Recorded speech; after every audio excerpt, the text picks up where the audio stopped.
Hi, I'm Trish Ranoni, I'm Rebecca Heron. and we are getting really drunk And reading scripts. just for you. This is Drunk Read-Through.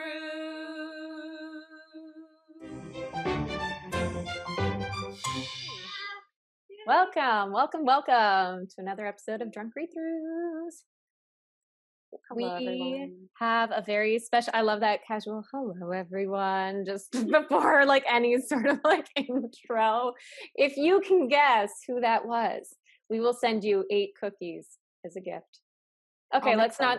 Oh yeah, I'll make the cookies if you can guess who I am. If you can guess who she is. So it's going to be a mystery episode, and you're going to have to guess, and then we're going to make you cookies and send them to you. Just kidding. Okay. Shannon McNally, known as Shannon TM, is an actor. You're a producer. You wear many, many hats. You were the creator and showrunner of Toronto Indie Film Night. You work in production, you work behind the scenes, work in theater and film, are a graduate of Randolph for musical theater and Dawson College.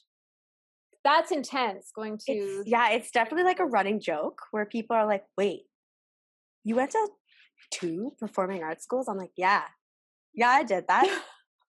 Honestly, there are pros and cons to both. Yeah. You know, in the spirit of drunk read-throughs, I'll just say, like, I never thought that learning musical theater would help me on set ever. Mm-hmm. If you told me that, I would have called bullshit. Yeah. But, you know, if you're an actor and you have to learn how to speak dancer to a dancer to collaborate on a thing, it's the same thing as if you're a producer and you have to learn like camera to go pick up some gear for whatever reason.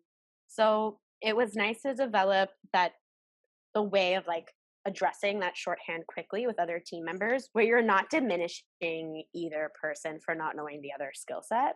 Yeah. I think like that was really useful. But yeah, no, I definitely went to 2 performing arts schools to be a film producer. So it's fun. And then like, you know, I definitely was like, oh, let's you have some spare time, Shannon. Let's make a film festival and do it by yourself. And then let's not make it annually. Let's do 4 events in 1 year. And that was insane. I was so excited for it too. And then I had messaged you about it. And you're like, yeah, here's the info. Here's like the code, whatever, to submit. And then boom, pandemic. Yeah, and I've kind of been, you know, the whole point of Indie Night was for us to like gather in a space where we didn't have to, like, I love film festivals, and I always have to preface what I'm about to say with that, like they're one of my favorite events. Even if I wasn't in the film industry, they would be some of my favorite events. Mm-hmm. But I feel like there's a lot of you know, anticipation, and you really look up to, you know, you look up to TIFF, you look up to the other bigger film festivals in Toronto. So when you show up, there's a little bit of pressure to like have it be a good day, to have something going on for people, that when people are small talking and they're like, so what are you up to? You can't say like, I'm contemplating my existence in my room staring at my wall. Like you gotta make something up. Although I'm so glad everyone's admitting to doing that today with Bell Let's Talk, and I really hope that there's more admitting. And I admire you because you are very open and honest all year round, and I feel like that is something so many of us are doing. We're like looking at our walls sometimes, being like, what the heck is going on in the world? And I did the first event, and at it, I realized I overheard 2 conversations where I was like, okay, this has to keep going. One of them was a filmmaker. It was the first time that he had seen a larger audience watch the film. And he said, oh, I never realized that in editing, I cut out the shot that establishes he's a boxer. And I was like, this is why you got to put, you can't wait for the film to be great. You have to give people opportunities to have their work seen in an audience and for them to reflect on their own work. And then somebody else was like, yeah, I'm having a really big editing problem. and someone from another film was like, oh, we had the same problem, let's touch base on a solution. And I was like, this is why we need like low pressure, nobody cares, like, did you make this on a weekend? Great. Are you at the end of a festival run? Awesome. Like, however, the point is to all gather in a room and hang out. So doing it online doesn't, like, I've been toying with the idea, but like, in-person events are my jam. Online events are not my jam. So I definitely can't do that alone. So I'm kind of looking for some buddies. Yeah. And even then, it would be a pretty big undertaking. So there's a lot more paperwork when it's online because there's like legal rights based on zones, and the internet doesn't have the same zones as like a in life. Yeah.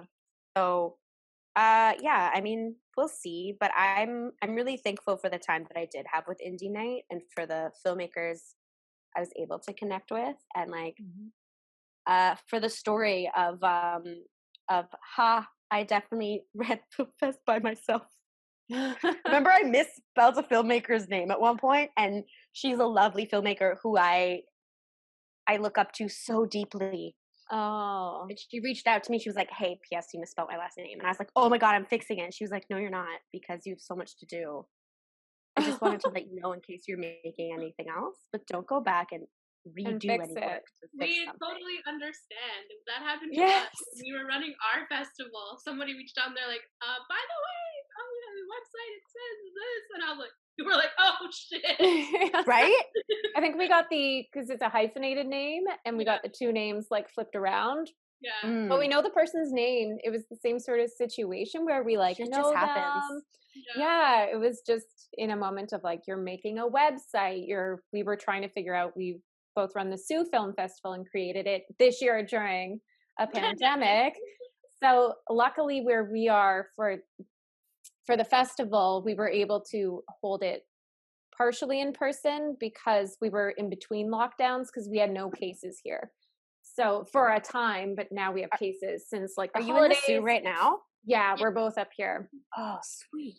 Yeah, so we did like a hybrid festival, but it still had its sets of challenges because then we had to stream them online, and the opening film already has distributions. We couldn't stream that one online because of the rights and everything. So. It's so tricky, and like, I'm also dyslexic, which I think is something we talk about a lot in actors. Like, a lot of actors are dyslexic and it's no big deal, but there's not a lot of producers that are openly dyslexic. So I think like there's this thing of like, if you've made a typo or if you've misspelled something, it's a lack of professionalism. And I'm like, nah, it's a lack of resources because I didn't have a copy editor. So it's not a lack of professionalism, it's a lack of resources. Yeah. Do I try my best to make typos not happen? Yes. Was I also a silly goose and decided to run a film event by myself? Also, yes. So, I can't imagine doing it alone.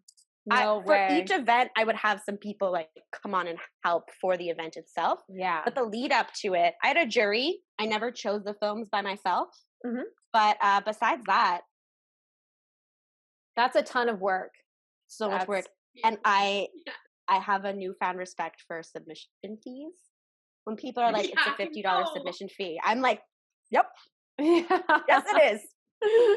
Yeah, we tried to keep ours really low this year to encourage people. We had ours at like $5 or something to encourage people to $0 to start. Yes, we some were zero.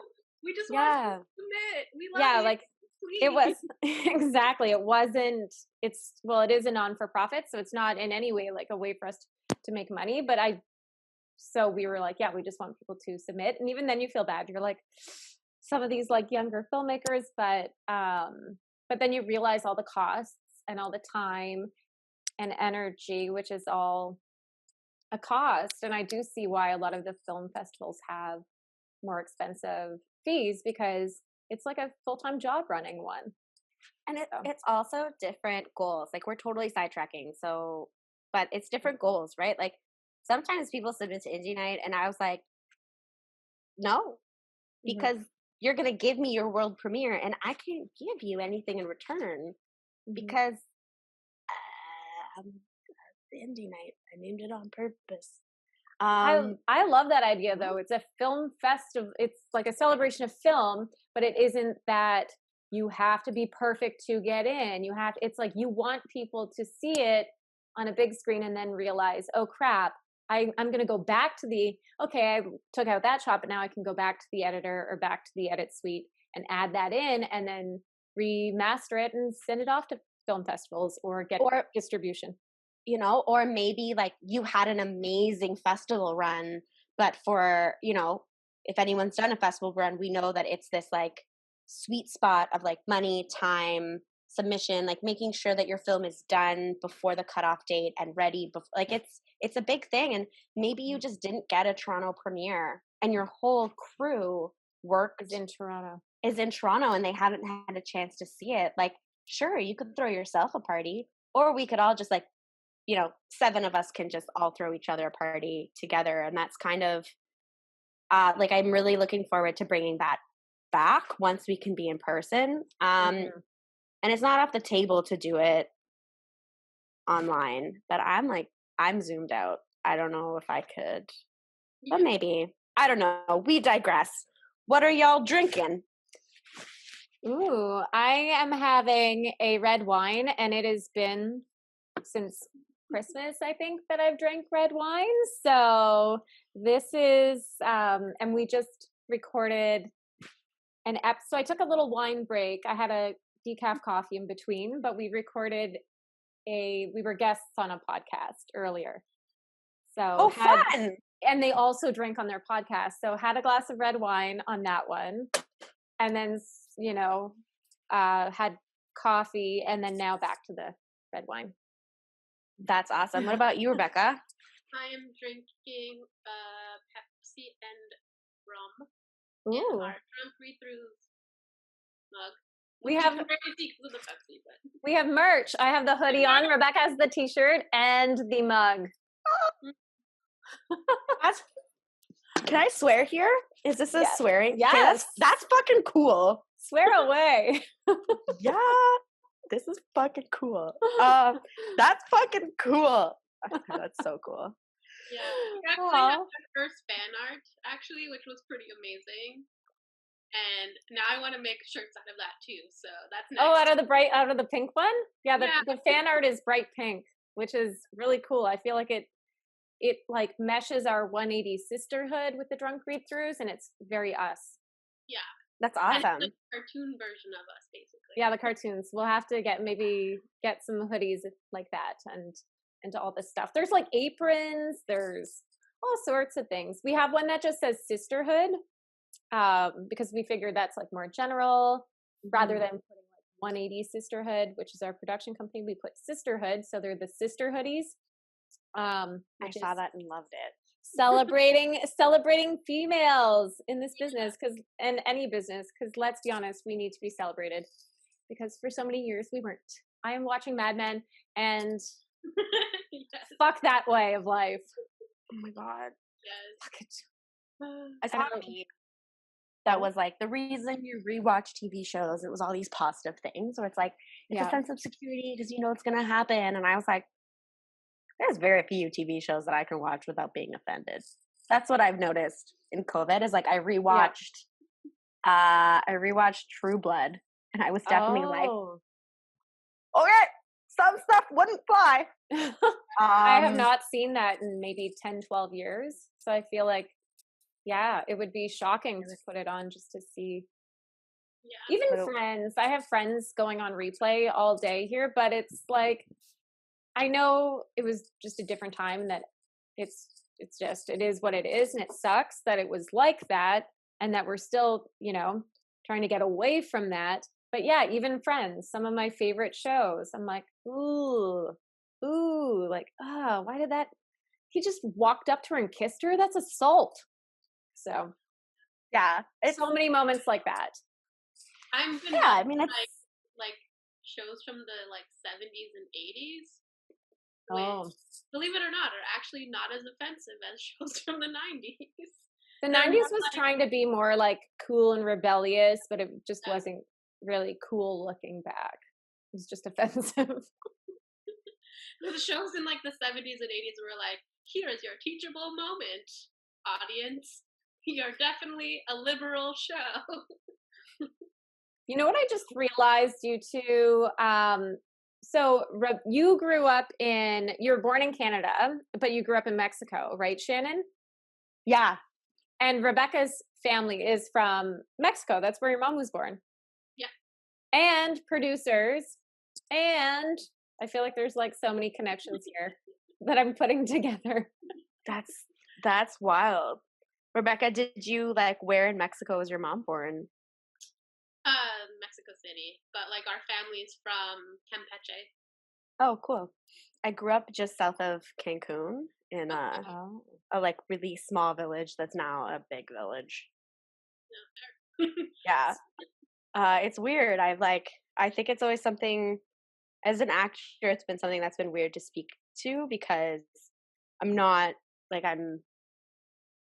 Irish, Serbian, Canadian. Like I'm not Latina in any way, but often I'm there. People are like, "Oh, but you can play those roles," and I was like, "Sure, if you have to choose between a white person, it's sure because I live there. But you really should just not choose between white people."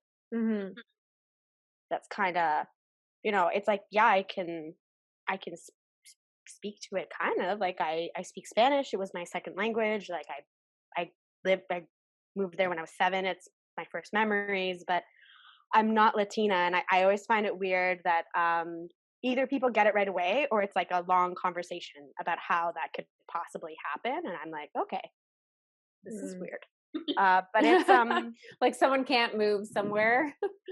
They're like, but are your parents are you and I'm like, okay. Or they're like, oh cool, yeah, no worries. And I'm like, see? Yeah. But Rebecca, that's really cool. I clearly love Mexico. So. Yeah, I really want to go to Campeche. I haven't been before. So, and like there's a lot of like family history there, so I want to do some research. Eventually, once we can travel again. I know. Yeah, you're a big traveler. It's hard, eh? That's so hard. I know my friends and I, I have a travel buddy, and we usually like go on crazy trips together. And we were supposed, before this pandemic, we were supposed to go to Costa Rica in 2020, and that obviously didn't happen. No. So now we're like regrouping, and we're like, okay, where are we going? And wherever we go next, we have to go for at least a month because like it's been way too long. Thank goodness we are not doing that though, and we are not celebrities with private jets who are traveling all over the place right now. What is going on with that? Is it okay? I'm gonna be honest. If I had access to a private jet and I was locked in my house, the instinct would be there, but I would not follow through on it. Right? Like, I think there's something to say, like, I have a private jet. I wish I could get on it and, like, go and get my favorite, I don't care, food from other country. But you don't do it. It's like, you just don't. Just, like, hold yourself back. Like, just stop your legs from walking out the door. First, stop your legs from packing the suitcase and stop your legs from walking out the door. But I could see it being like the devil on the shoulder. Like one of them's probably like, you know what? They probably sit there and they're like, we definitely shouldn't do that. No, we definitely shouldn't. Well, maybe. Yeah, I mean, we maybe could. Yeah. I mean, we're not harming anyone. We're not touching anyone except ourselves. Yeah, let's do it. I could totally see how just being like privileged and like out of touch with reality and having access to those things and getting whatever you want and just paying for it. You could, in your own little weird world, convince yourselves that you're not doing anything wrong. I'm not siding with them, but I'm just saying. No, I know. Bet that's how it goes down. They're like, well, no, we can't. Well, maybe. Okay, let's go.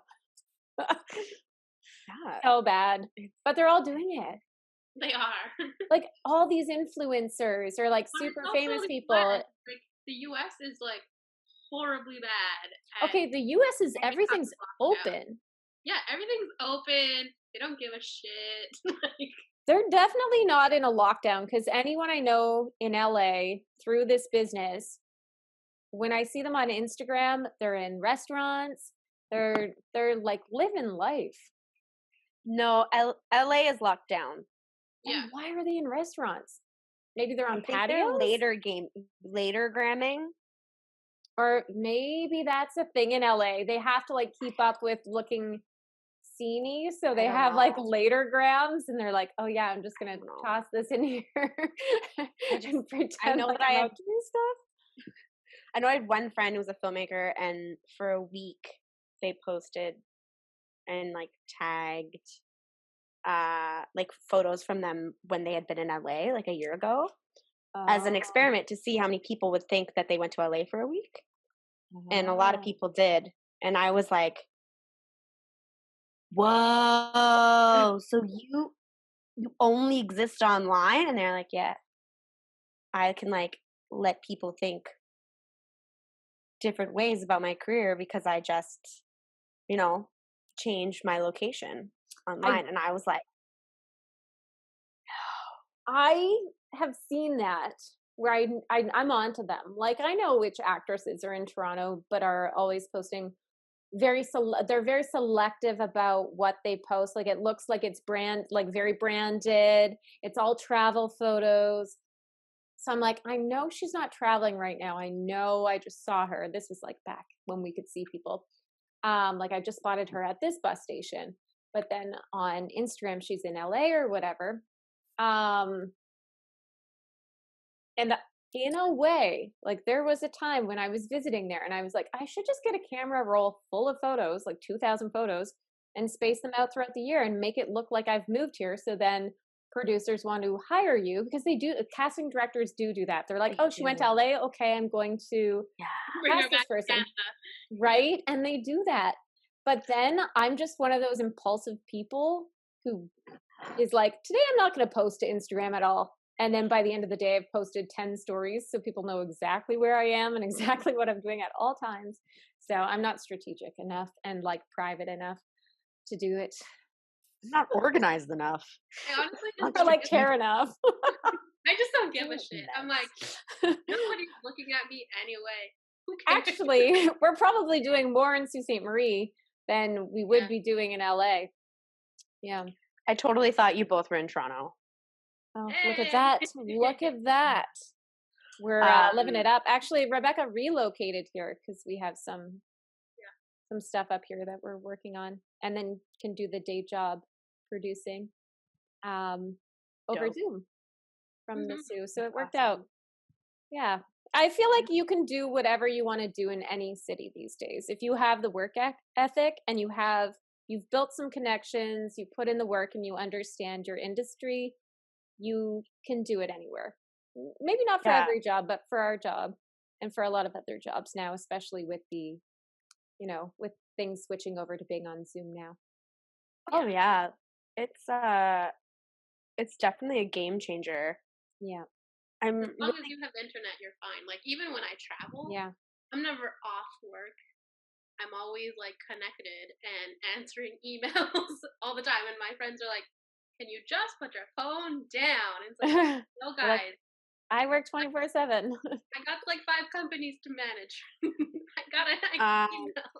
Yeah, Rebecca also has a distribution company. You guys should, I don't know, just keep in touch because distribution. I feel like Rebecca's the only person I know who has a distribution company. And she it's called Parallel Universe Pictures, and that's how our short film Milk is on Amazon Prime and Vimeo. So I think it's opened a lot of doors for filmmakers in the community because it's fantastic playing their films. And otherwise, like I remember a few years ago, there's no way you would get a short film distributed. So it's been really awesome. It's super rare. That's awesome. Rebecca, you and I will talk. I feel like if this was a first Zoom date, we really hit it off. Yeah. We had a 40-minute conversation, then a 45-minute non-recorded conversation, and now we're back. And now we're back with another 40-minute script conversation. Yeah. What are we This is a reading? Zoom date. So Vanessa Every Burns. Let me just double check that it is Every and not, yeah, Vanessa Every. Vanessa Every Burns sent in her pilot via Hoo Ha Ha called Sugar Mamas. So thank you so much, Vanessa. Yeah. And I think she's in LA. She's with the Michael Lewis and Associates agency. So hit her up for all of your writing needs. Okay. Here we go.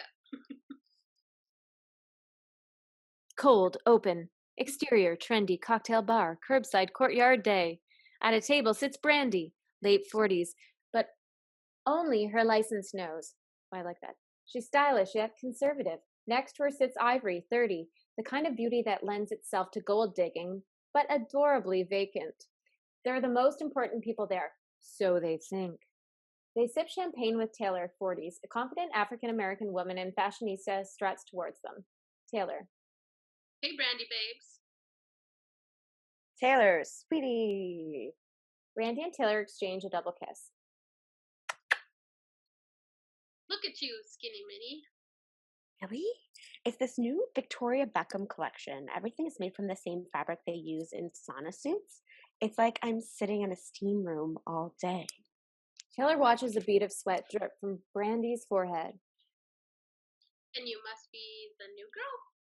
Ivory just moved out here from Orange County. Brandy has sort of taken me under her wing. Let me guess. Escaping an ugly divorce? Widowed, actually. Oh, honey, I'm so sorry. Oh, that's okay. He was like really, really old. Taylor's recently on the market herself. Did he die too? I wish. He left me for a paralegal. Ew. Yeah, we can't all be married to a dream guy like Brandy. Is Don still in China? Yes, and Andrea's decided to spend summer break building orphanages in Tanzania. So besides the house staff, I'm left to prep for the cure Crohn's with caviar cocktail evening by myself. Don't look now, but... Naomi, 50s, more fake than a Tijuana Louis Vuitton, parades down the street towards them. She stops by with a miniature poodle in an oversized bag. Naomi. Couldn't get a table at La Bernardine over there. I told you, just mention my name. Brandy and Taylor force a smile. Hi, Naomi. Naomi leans towards Brandy. Oh, darling, those hot flashes look dreadful. No, it's not a hot flash. Just wanted to say thanks for your contribution to last week's Paintings for Prenups auction. We got Janet Birkenshire, well, back to Miller now, out of the ghastly duplex that, and into something with a private courtyard at least. So sad. Tragic, isn't it? Can't say. We're on our way to perfect pooches for a preening. Two bulky male FBI agents approached their table from behind. Agent 1. Brandy Astor? Yes? Agent 2 exposes a badge and cuffs Brandy. She panics. Excuse me? A waitress and fellow patrons watch in shock, Ivory wide-eyed, and Naomi enjoying it a little too much. Agent number 2. You have the right to remain silent. Anything you say can and will be used against you in a court of law. Is this about the gold-plated pen I took from the Gastro Gala dinner? I honestly thought they were giveaways. You have the right to an attorney.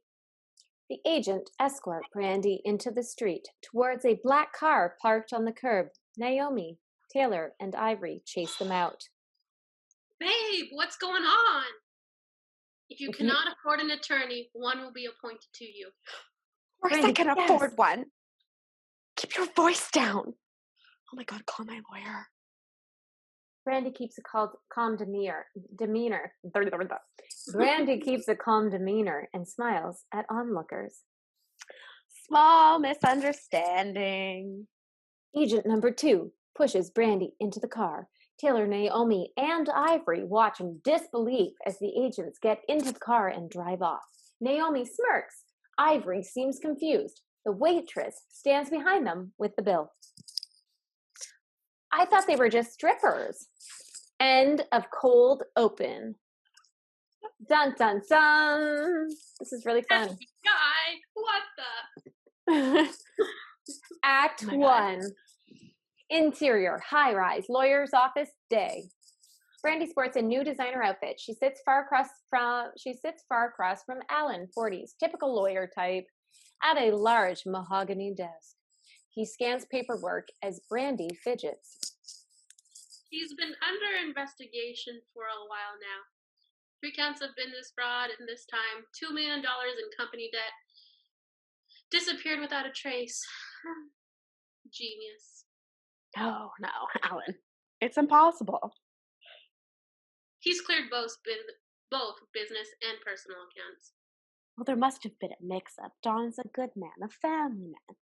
Well, there was that one time in customs where he didn't declare the fertility artifact given to him by the chief of the Maharashtra tribe after our charity trip to Guatara.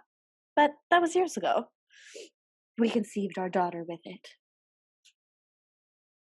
Alan slides the papers across the desk to Brandy. It's all here. Brandy holds the papers close to her face, squints to read.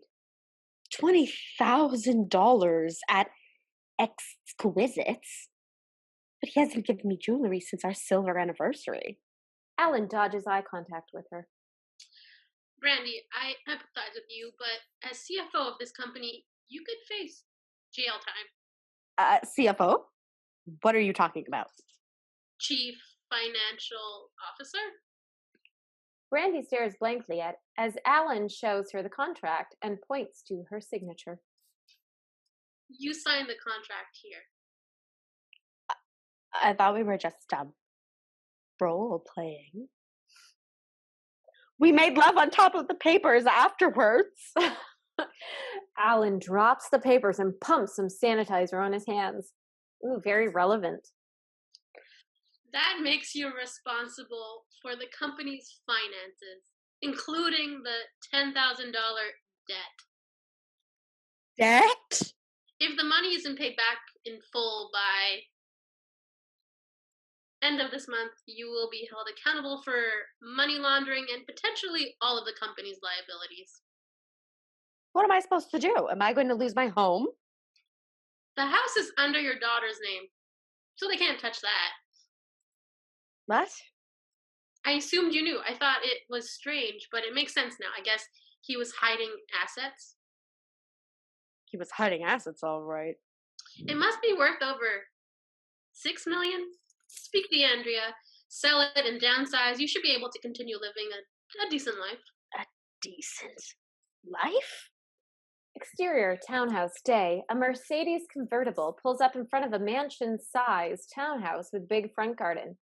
Brandy gets out and trudges towards the front door. A gardener, Fernando, 30s, looks like he stepped off a front cover of an erotic novel, trims the hedges. Interior, townhouse, foyer, day.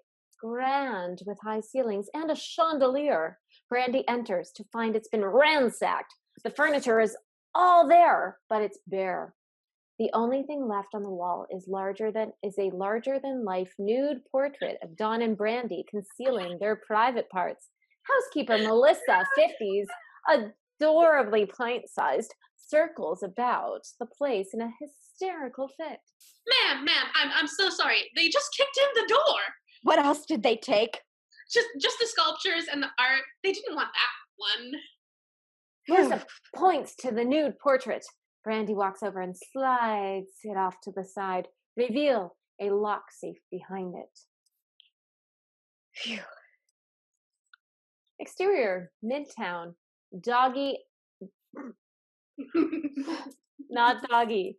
Not the doggy end. The dodgy end. Exterior, Midtown. Dodgy end. Day. Brandy paces along the grotty sidewalk. Ivory and Taylor struggle to keep up. I'm going to kill him, honey. I can't believe they went through your underwear drawers. I haven't felt so violated since I was mistaken for the Princess of Morocco on our girls' trip to Villafranche-sur-la-Mer. Awful. Taylor clutches onto Brandy, glances back at a screaming man. Ah, babes, where exactly are we going? He spent over $20,000 there last month alone. I never saw any of it, not even a crappy opal. Do you think he was, you know? You're just torturing yourself. The police can handle it. Brandy stands frozen, stares ahead. In the distance, a neon sign flashes. Exquisites. Interior exquisites. Day. A red light illuminates the room. Taylor, Brandy, and Ivory enter with caution. A seedy old man exits a room with a look of satisfaction across his face. Misty 40s, thick Boston accent. Rough as they come, stands hunched behind a desk. She smokes a cigarette. I don't know how to do a Boston accent, Trish. I don't know if I do either. You ladies lost or something? You cops? Seriously? Taylor signals to her outfit, then arcs up. Look, my friend found multiple charges on her husband's credit card to this venue. Fuck, not this shit again. Two working girls in red laced underwear and heels strut by. They turn back and stare at the commotion. Excuse me. This is my life. Look, lady, I'm really sorry, but it's out of my control. If you can't satisfy your husband... My husband, Don, would never come to one of these establishments. Hold up. Don Astor? Did you have sex with him? A third working girl now lingers in the background. Hey, I don't think this is a jewelry store. Calm down, lady. And nobody here would fuck your husband. Why? What is wrong with him? Well, not here. Here. The working girls approach. Working girl number 1. He was all for our girl Kiki. Working girl number 2. Oh. Yes. Sorry, go ahead. Oh, yes. They were so adorable. Oh, that is a good Boston accent. Boston. Working girl number 3. Totally monogamous. Monogamous. In a brothel? A real Cinderella story. Maybe more like Pretty Woman, but you never mentioned the wife at all. They never do. Where is she? Gone. Left with Dawn. Said something about setting sail on a sea love of life. Are you telling me that my husband left me for a hooker? A creepy man with a long goatee enters. End of Act 1. Act 2. Interior townhouse day. Brandy, Taylor, and Ivory sit amongst empty bottles of Dom Perignon. Taylor comforts a distressed Brandy as Melissa hovers in the background, pretends to vacuum. I know a good detective that doubles as a hitman. On Brandy's iPad, Kiki's Facebook page, 20s porn star looks. Her profile picture is with Dawn on a cruise. They hold novelty-sized cocktails and share a kiss. There's no location, just says mystery cruise. How could he just leave me? I once had this boyfriend who went missing for like 3 weeks. They eventually found him on a raft boat with a family of Turkish refugees. He was convinced he was escaping Pearl Harbor. Alzheimer's can be really confusing, I guess. Brandy and Taylor stare at Ivory. No words. Brandy stomps over the nude artwork, pulls a lipstick, and draws a penis on Dawn's head. She then throws the portrait across the room. It smashes! Melissa scurries away. How am I supposed to get $10,000 by the end of the month without selling? Could you get a job? The only job she's ever had is boobs, nose, and chin. Sorry, that was silly. You don't understand. There's something that you should know about me. What? Brandy strolls over to the window and gazes out at the New York skyline. Oh, okay, that's where we are. I grew up in New Jersey. I had no idea. Well, that was brave. I can't lose it all and have the whole town, oh, Naomi, gossip about me. I've already covered my tracks from the humiliating arrest. And what am I going to tell Andrea? I'm nothing but a white-collar criminal. Taylor has a light bulb moment. Why don't we throw a fundraiser? We can auction off your jewelry. My jewelry? No, I couldn't. No. What other options do we have? But doesn't there need to be like a cause for a fundraiser? There is a cause. Woman in crisis. But we haven't got the time. There's too much to prepare. We got a fridge full of caviar. But that's for the crones. Fuck crumbs. What about you? This is your life. And if there's one thing we know how to do, it's throw a fundraiser. I could donate some of my old crappy emerald cut diamond rings. I'll chip in too. We can sell off all our ex-husband's guilt gifts. It'll be like a cleanse. Can I keep some of them? Yeah. Yes. Okay. I think we can do this. Leave it to me, ladies. Just gather your jewels. Interior townhouse lounge room night. Brandy, Taylor, and Ivory sit on the couch in an empty room behind a huge tray of caviar. They're dolled up to the nines. Melissa stands in the doorway with a tray of champagne. It's only 9. Invite said 7. Lights from the street shine through the window. The sound of music echoes through the walls. Where's that coming from? Brandy dashes to the window and peers out. Naomi's house. She's having a party? Bitch! She saw my invite. She even liked my post. She's doing this to spite us. Come on. Come on, what? We're crashing the party. Interior massive mansion foyer night. Naomi in all her glitz and glamour stands on a grand staircase, microphone in hand. She addresses a room full of rich women dolled up, holding paddles. Behind her stands a short, bald man in a tuxedo. He does a spin. Sign reads, let's kick ball cancer to the curb. Let's kick ball cancer to the curb. Naomi. Bill enjoys private jet setting, wine by the fire, and getting to know the intricacies of a woman. Brandy, Taylor, and Ivory are hidden up the back.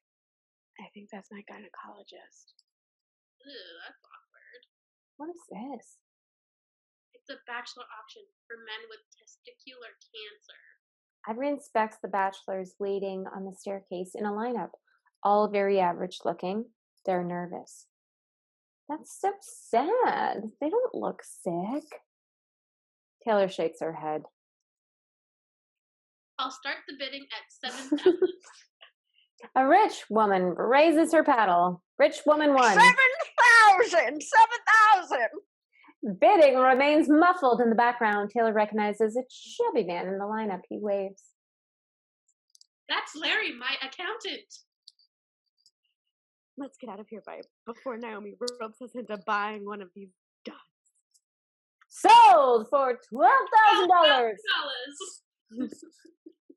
Interior townhouse, Brandy's bedroom night. Brandy, in an emotional state, storms into her walk-in wardrobe and pulls out all the suits and ties, followed by a set of golf clubs, then stomps over to the balcony. Exterior townhouse balcony night. Brandy throws all the garments over the balcony, followed by golf clubs, splash into the pool. Shit.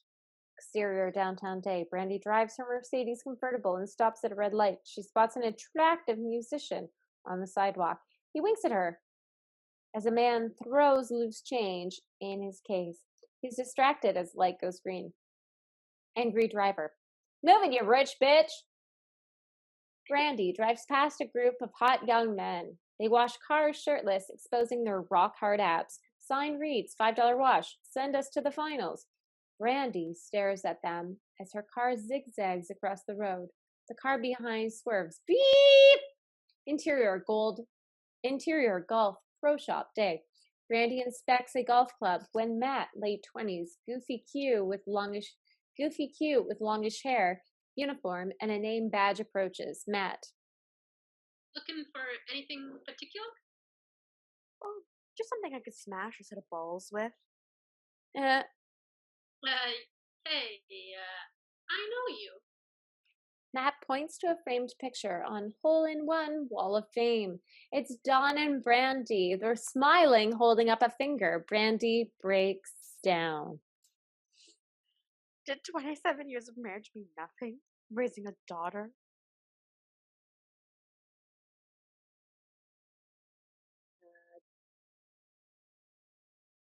Oh, yes. The matching his and her cemetery plots waiting for us in Glenhaven. Oh. Are you okay, man? No! It's been a rough 24 hours. I'm sorry. Do you play golf? Hell no. I think the game's slow. No offense. I'm just trying to make some cash. My parents kind of cut me off, and I need money to get my girlfriend in this town. Why? Why don't you just buy one? Where would I buy a girlfriend? Ask my ex-husband. Apparently buying sex is worth more than wedding vows. I wish someone would pay me for sex. Brandy glares back at him, then ponders. I mean, wow. That's messed up. Matt ponders and takes a golf club off the shelf. He glides his hand down and hands it to Brandy.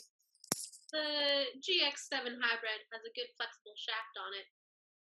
His testicles would have to be surgically removed. Brandy giggles as Matt winks at her. There's a little spark. Exterior. Townhouse. Courtyard day. Brandy, Taylor, and Ivory sip champagne. Fernando, the hunky gardener, listens in and tends to the bushes. So you want to be a pimp? No. You saw what happened last night. If women in this town are prepared to pay for that kind of money for a balding accountant, imagine what they would pay for an actual hot, viral man. Looking for sugar mamas. Do you want to go to jail? It would be discreet. If men can do it, why can't we? And since when do you get morals? Look, there's something I need to share. David didn't leave me for a paralegal. Jessica was an escort. Oh God, why didn't you tell me? I was humiliated. I won't take part in any of it. It's filthy. It is a complete double standard. We spend all of their money on our presentation for them, and they still feel the need to go elsewhere. Or just drop dead on you. Men with their dirty little fantasies. What about ours? I've always had a thing for security guards. Asian art geeks. I just want a man to make me laugh. Taylor snaps back out of it. No. It's too risky. I could already be going to jail. I'll be out on my Gucci ass by the end of the month. My housekeepers have only been paid up until the end of next week. Are you going to help me? Taylor can see the plead in Brandy's eyes. I'll help. You're like the best friend I've ever had. Taylor gives Ivory a sympathetic glance. Do you even know anything about running a business? I watched Dawn all those years. How hard could it be? Fernando intervenes. Oh. I know a thing or two about running a club. I didn't know you spoke. Fernando's campness dials up as he flurries about the place. Oh, duh, there's a lot you don't know about me. Back in Mexico, I was basically the Xavier Hollander of Tijuana. They called me Chico Rock Santa. Fernando rips off his shirt to reveal abs and breaks into sexy cha-cha dance, which translates to Pimpy Boy. The Spanish translation is much sexier. You don't say. So you are not a real gardener then? You didn't pick up on that already? Also, I'm really bad with accents. I'm terribly sorry. Do not mean to offend. I'm terrible. Brandy notices terrible hedging and uneven cut lawn. I can help you if only you can keep me and my girl Melissa on staff. How do you know if you can even trust this guy? Look what he did to your hedges. They all glance over to a huge hedge. Is that supposed to be... Oh, sorry. Isn't that supposed to be a topiary? It's shaped like a lopsided... It's shaped like a lopsided penis. They tilt their heads. This is hilarious, by the way. Yes. Interior townhouse. I'm going to stalk the writer on Instagram because she's really good. We all should. Yes, we're all going to stalk you because your writing is very strong and entertaining and we fun. Should hire her to work with us on our own mommagers. This is very yeah, this is very mommagers tone. Such like snappy, witty comedy with these corrupt, like just like superficial characters, but you love them because they're so...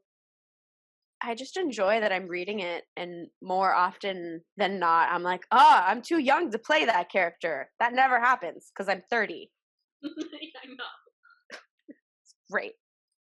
Hey, just lie on Instagram and say, I am a 40-year-old actress. I was thinking of that. I was like, what if I said I was 41?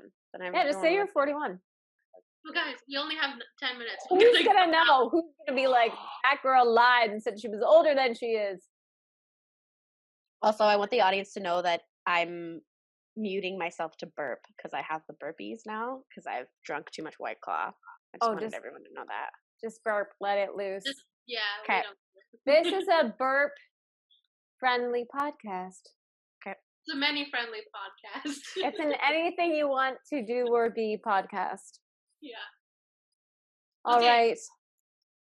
Interior townhouse, bedroom night. Brandy lies in the fetal position on the floor of the walk-in wardrobe. It's half empty. She holds a wedding photo of her and Dawn. Melissa peers her head in. Are you okay, ma'am? No. I've always relied on Dawn. Now I'm alone. How can I do this by myself? I have no skills. I'm nothing. Melissa takes a seat on the floor beside Brandy and strokes her hair. You're not nobody. When my grandmother came to America, my grandfather had left her and she was all alone with 2 kids. She didn't have a mansion, but she survived. She was a strong woman. You were a strong woman too. Thank you, Mandy. Brandy falls into Melissa's arms. It's Melissa. End of Act 2. Act 3. Interior, community, center day. Brandy, Taylor, and Ivory sit at a crappy table and take in their surroundings. It's not what they're used to. The walls are stained, and a pool table sits at the center of the room. 2 teenage boys play. Fernando flurries about with a clipboard and a bright ensemble. Melissa sports an outfit so bland, she almost blends in with walls and peers at the window. Brandy, to Fernando. This isn't very discreet. You couldn't have booked out the whole room. This is a community center, girl. Is that blood on the wall? Ew.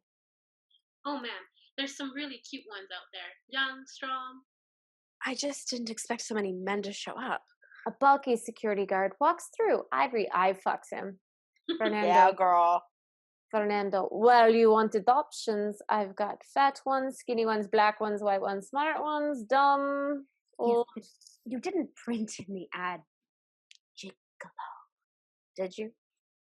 What is this? Amateur hour? Relax. I just said men of all nationalities, sizes, and walks of life to entertain rich women with companionship, conservation, and extras for big cash. I got that great response. What if someone recognizes us? That's it. We're going down. If I end up in jail before dawn, I swear to God, Brandy, I can't pull off the stripes. Before dawn. Fernando slaps Taylor across the face. Relax, babe! Ouch! Exterior Community Center, 116th Street Day. A lineup of men, every type you could imagine. Interior Community Center Day. Brandy, Ivory, Taylor, Melissa, and Fernando sit at the table across from an artsy Asian man. Brandy scans a file as Taylor gazes at him. So it says here that you have an art major and studied for 2 years at the Leonardo da Vinci School of Contemporary Arts. Yeah. Yes. And you are comfortable with nudity? Oh yeah, I spent most of my degree posing for life drawing students. Montage of interviews. The ripped security guard now sits across from him. He flexes his muscles to sexy beats from Ivory's iPhone. Ivory bobs along. Fernando. Next! Ivory. Can you clench your butt? A musician with guitar stands across from Brandy, Taylor, and Ivory, and Fernando and Melissa. I prefer to use the word companion. How far will you be? They now sit across from a set of sporty twins. Fernando. So is everything identical? The cool DJ, shirtless, stands behind his turntables. A greasy man does a striptease. His butt cheeks do a little dance of their own, clenching to the beat. The teenage boys playing pool stare in the background. A nerdy man stands awkwardly. It's silent. He drops his pants. Taylor, Fernando, Brandy, Ivory, and Melissa all look down, very impressed.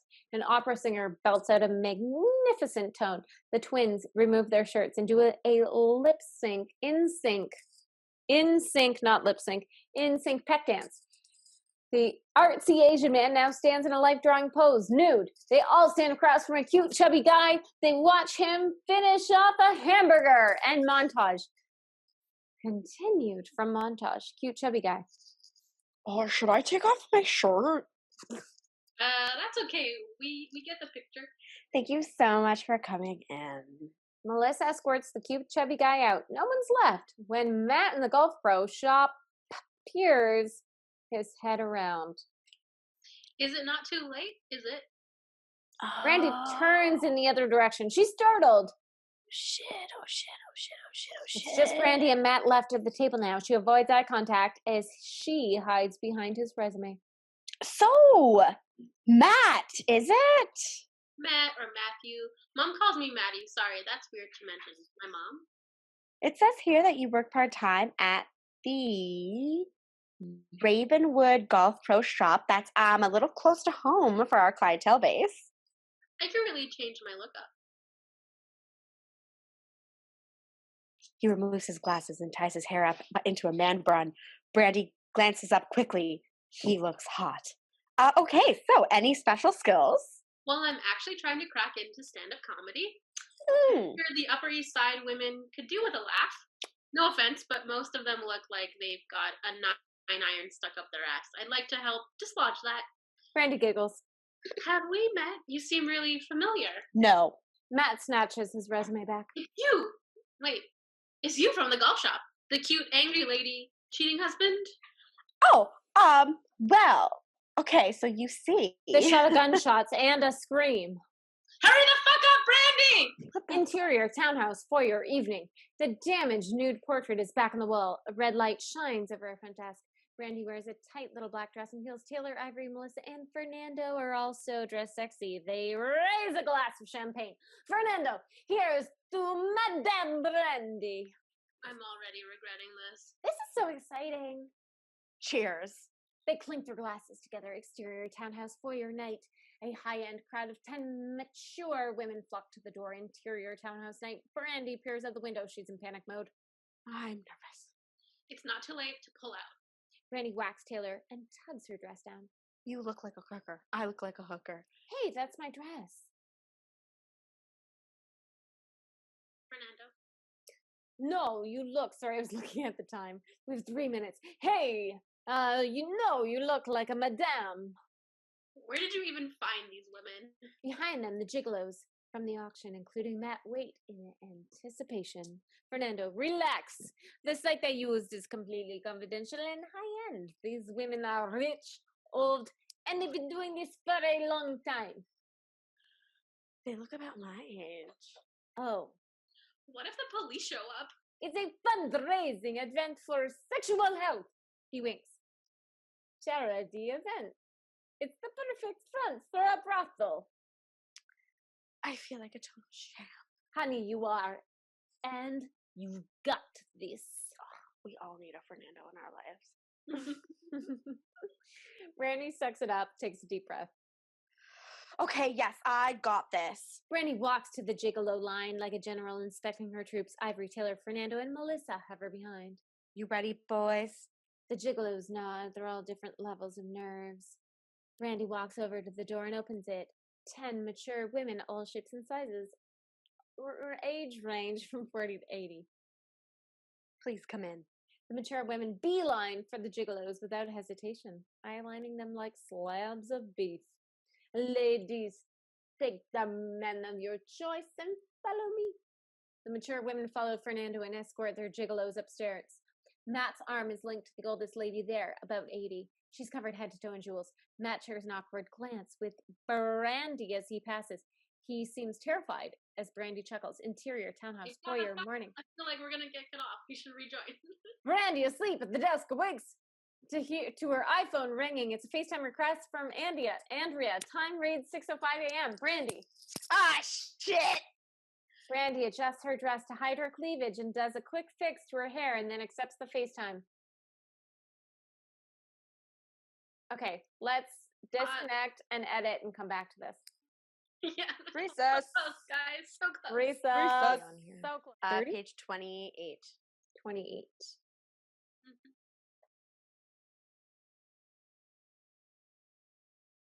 Brandy adjusts to hide her dress to hide her cleavage and does a quick fix to her hair and then accepts the FaceTime. iPhone screen. Andrea, early 20s, naturally pretty but scrappy. Covered in dirt. Behind her are local villagers of Tanzania and volunteer buildings of an orphanage.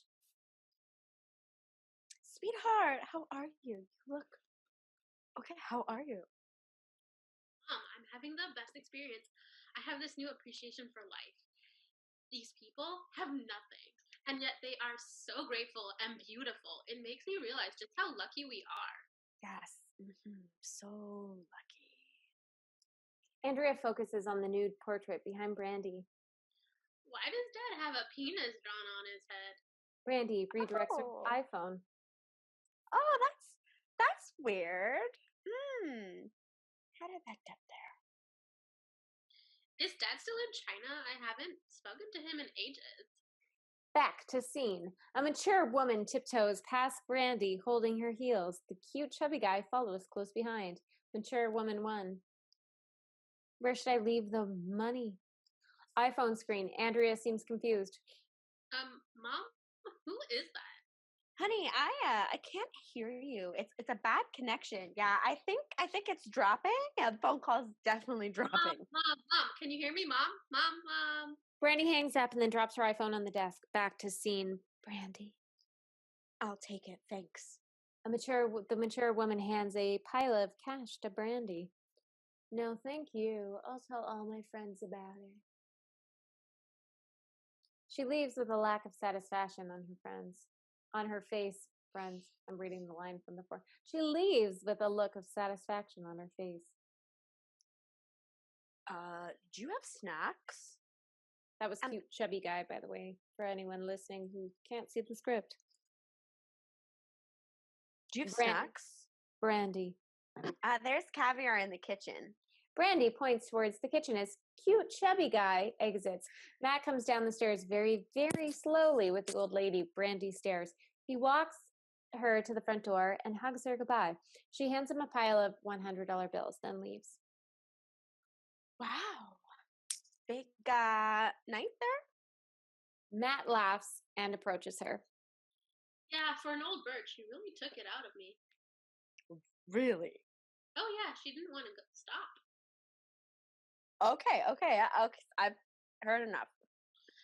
Talking about her late husband. Oh, so you didn't... Unless you call wearing her dead husband's old shirt and having a game of Scrabble sexy times?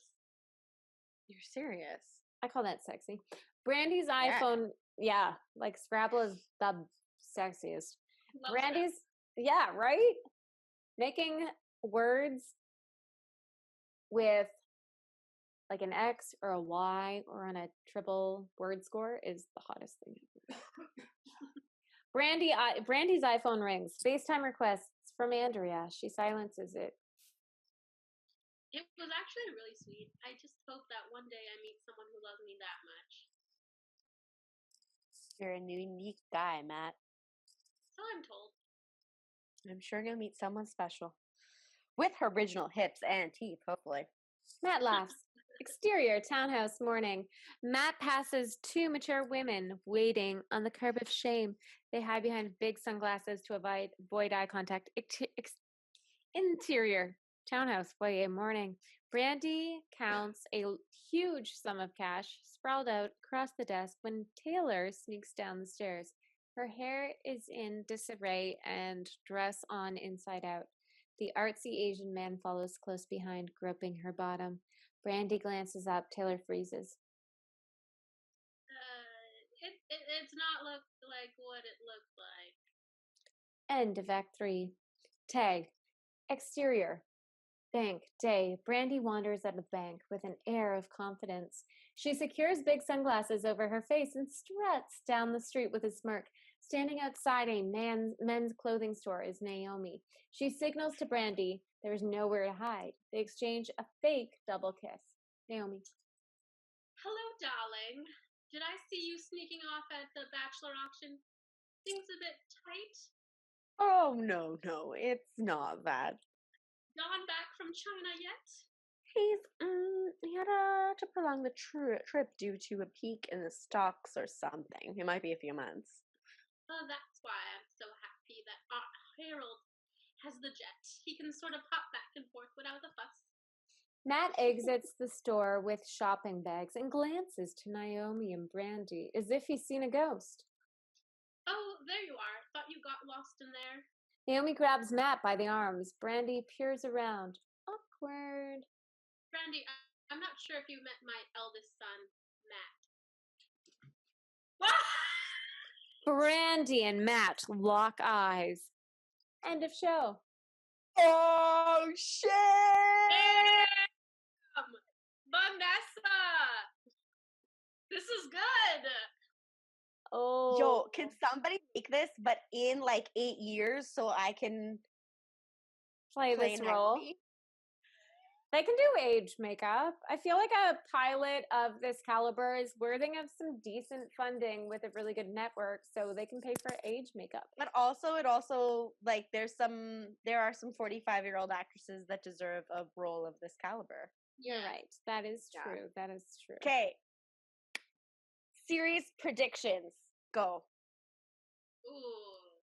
Well, obviously, her and Matt are gonna bang eventually, and then Naomi's gonna find out, and then it's gonna be a whole fucking mess there. But then Brandy will wake up with Matt, but then Matt will secretly want to get back with her, and then it'll be this whole like back and forth. And then Don's obviously gonna come back with his hooker in tow and like beg for Brandy's forgiveness after she's like saved the day, but then she's gonna like finally stomp her feet in him and be like, "Fuck you, asshole, you're out." What else? Andrea definitely has to like figure out the plan that her mom's lying to her, and then she has to stumble in on one of the auction brothel nights. Yes, she for sure. They set that up with the FaceTime. She has to come back. I think that she comes back and ends up seeing Matt, and then there's this like awkward like Matt and mom have a flirtation, and like mom is like, and then it's like that thing of like Matt can't come to the movies with me, and mom's like, I know, because he's one of my hookers. Maybe that happens. Or it becomes a side hustle where like Andrea's dating Matt, Matt's dating Brandy, and then there's this whole, and then Matt's also the gigolo. Whew. There's so much room for triangles. I know. Very I feel like I love it. I'm into it. Taylor's obviously going to open her own PI detective firm and then oust every single person and like get all of the photos and like just like taking the cash from all of the rich bitches. That would be hilarious. Oh, so because she can't fully oust it because then there'd be no show, but she's going to blackmail them. Yeah, that would be fun. But she just banged, didn't she just bang cool Asian dude? Yeah. Cool Asian dude will be her photographer. Nice. I think Ivory is totally gonna have a thing with the security guard.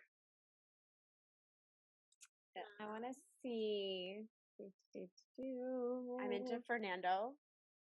Yeah, Fernando and Melissa. So they're gonna have something there. Even your slightly French Russian accent of Fernando, still into it. It was great. Yeah. Who else do we have in this storyline? I'm trying to find the original email here. I feel like there will be something where they have to go back to that Boston accent place for something, and then we'll circle back to those ladies eventually, and maybe bring them in on the ring, because eventually this thing's gonna grow out of control, and the three women are not gonna be able to handle it, and they'll need some help. It's true. It's true. True. It is definitely gonna just blossom. Okay. But does it blossom in the first season? Or is that only a second season? We might never know. That might be a cliffhanger. We might never know. Yeah. And someone will have to be watching the police and have someone on the inside so that they don't get go to jail or something. Oh shit! No, homegirl with the photographer, Taylor. Yeah. She's gonna blackmail the one police person who knows what's going on. Yeah. She's gonna be like, sure, but you've come to us. Or it's gonna come out that there's nothing actually illegal happening because no one's having sex. They're just playing Scrabble in each other's t-shirts. You're right. Yeah. I feel like some cop's gonna come by, a really dumb cop, and he's gonna be like, I'm on to you guys, and then he's gonna be like, is that Scrabble? Ooh. Yeah. 20. Do you know you could put the S there and get a 20-letter word score by just adding an S? And then he's gonna be all into it, and they're gonna be like, shit. And then a couple of people are gonna tiptoe by him, and people are gonna be like, and they're gonna be in lingerie with whips, and they're gonna be like, get back in there. And then this dumbass old cop is not gonna notice. He's just gonna play a game of Scrabble. Or this is a season 2, season 3, but there's definitely gonna be a murder. Someone will die. Right? So that's what I was just thinking. Somebody has to die of old age in the house. Right, because they've set that up with all these old geezers. Yeah, it's gonna happen. Either that or an old geezer. I'd love to see an old geezer, the person that dies. You think it's the old geezer, and then it turns out it's some dude died of a heart attack. Ooh, chubby guy because he eats too many fast food. Oh yes, totally. Poor I'm into guy. this though. This episode, we don't really. FYI, all you writers who send in things, we always stalk you on social media. We do stalk you. Not always during the recording, but we definitely do stalk you. Thank you so much for having me. Thank you so much, Shannon. Where can people find you on Instagram? If they can find me everywhere as Shannon TM. Because my last name is Tosick McNally, and in high school, it's stuck Shannon TM, and now it's a thing. On social media only, though. It's very catchy.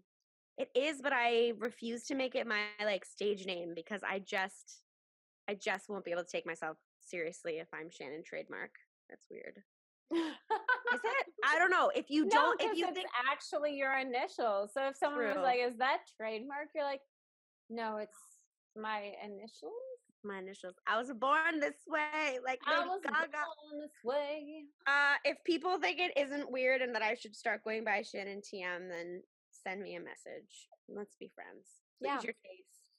And if you can guess what we said that we talked about off the record, I'll make you 8 cookies. 8 cookies, everybody. 8 cookies, but you have to guess to a T what we talked about. Yeah. You'll never guess. Remember what we talked about by the time you hear this. I can't remember. That is a dare.